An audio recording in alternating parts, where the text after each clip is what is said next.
Concord set to take on UVa Wise. It's a matchup of schools that really aren't that far apart, just a little over 100 miles separating two schools kind of in the Coalfield region of the U.S. Coach Ferguson, a tough loss last week against Bluefield. Really the difference was some turnovers in that game, but a lot of good came from that game. TJ Finney over 130 yards rushing. Your rush defense looked really good, held Bluefield to 27 yards in the first half, and really through three quarters held them, I think, to like 50 or 55 yards. So when you turn on the tape, what did you see from your team that you can carry into this week?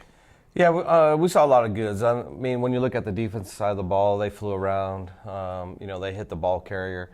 And so we want to continue to do that. We want to play assignment sound on defense.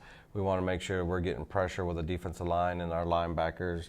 And then we've got to make sure that our defensive backs' eyes are in the right spot where we're not giving up the big plays.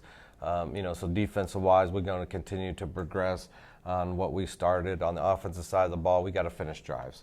We got to do a better job of scoring, finishing drives and protect the football.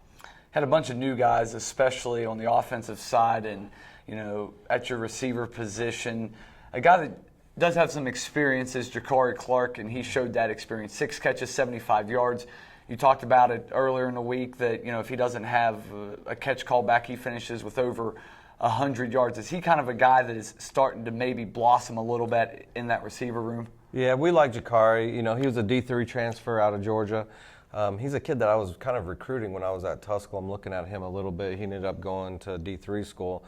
But we like what he does. He's long. He can run. He can get in and out of his cuts and breaks. He's starting to understand the offense. And then we got some other young receivers that are coming along. I think the kid that you guys got to start taking notice of is a kid named Marcus Striggles. He's a true freshman out of Dillard High School in Miami, Florida.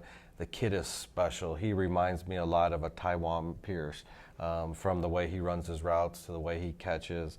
And so as that guy starts to get comfortable in the offense, I think you're going to start seeing some better play at the wide receiver spot. Defensively, your defensive line controlled the game, and then your linebackers flew around and made a lot of tackles. Riker Brown had a career day. Jamari Smith picking up right where he left off. How about those guys really containing Bluefield and making them one-dimensional? Yeah, the linebackers played great, but I think it goes down it takes the defensive line for the linebackers to play really good. We got a transfer in by Jalen Dollar, and Jalen Dollar, who had been an edge rusher at Elizabeth City State, moves in to play the 3-tech, and he did a great job. Avante Patnell, who's now a fifth-year senior, Avante did great on the defensive line. Ja'Cory Jackson, a true freshman from Atlanta, Georgia, playing that nose, playing that 3 technique. He did really well. So that defensive line really did a good job of setting up those linebackers to make the plays. Now, those linebackers made the plays when they had to make the plays. Yeah, sure. Okay, let's transition to UVA Wise here. As I mentioned, a school that's only about 100 miles away here from Athens, and it's a little bit of a rivalry. Haven't played in 6 years. They got shut out last week against East Tennessee, an FCS Division I program. A team that's also not that far removed from making a national playoff appearance. Yep. What did you see from Wise, despite the fact that they got beat 61-0? Yeah, I think the film looked good as far as they weren't intimidated of playing ETSU. On defense, they flew around and they really did a good job on defense. Defensive scheme-wise, the way that they play is they're not going to let you run the ball. So they're going to make sure they have more guys in the box than that you have in the box. They're going to try to make you beat them through the air or formation them. And so we're going to do some things to formation and still allow us to run the football. Still allow us to throw the football. But defensive-wise, they're pretty good. And then offense, it's tough to say what they are on offense because they were going against the ETSU defense that was playing really hard. And so offense, they still got to prove themselves. They struggled. But I expect them to take a jump from a week 1 to a week 2, just like I expect us to take that jump from a week 1 to a week 2. A couple more things I wanted to touch on. UVA Wise, on their 2-deep anyway, they list 2 starting tight ends, and that's something that's a little bit unorthodox now in college football. How do you kind of prepare for a bunch of 12 personnels and 22 personnel sets? Well, their second tight end, number 11, Dorian Goddard. I am very familiar with Dorian. We watched him play when he was at Greenville High School when I was living in Tennessee. He played with both of my sons at Greenville High School. Dorian was a superstar at Greenville High School. He wasn't a tight end. He was a wide receiver, big body that could run.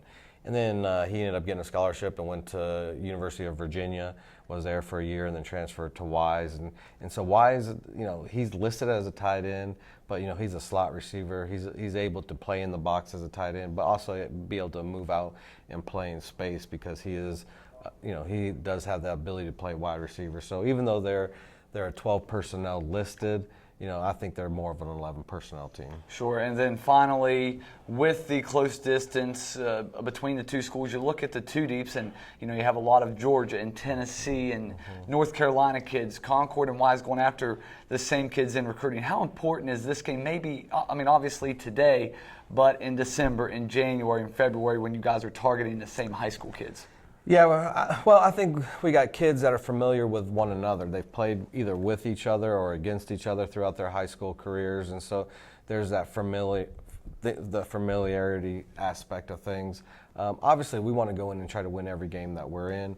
That's going to help us in recruiting, regardless if we're recruiting against Glenville State or against Bluefield State or against UVa Wise. Our goal is to go in there and try to win every game.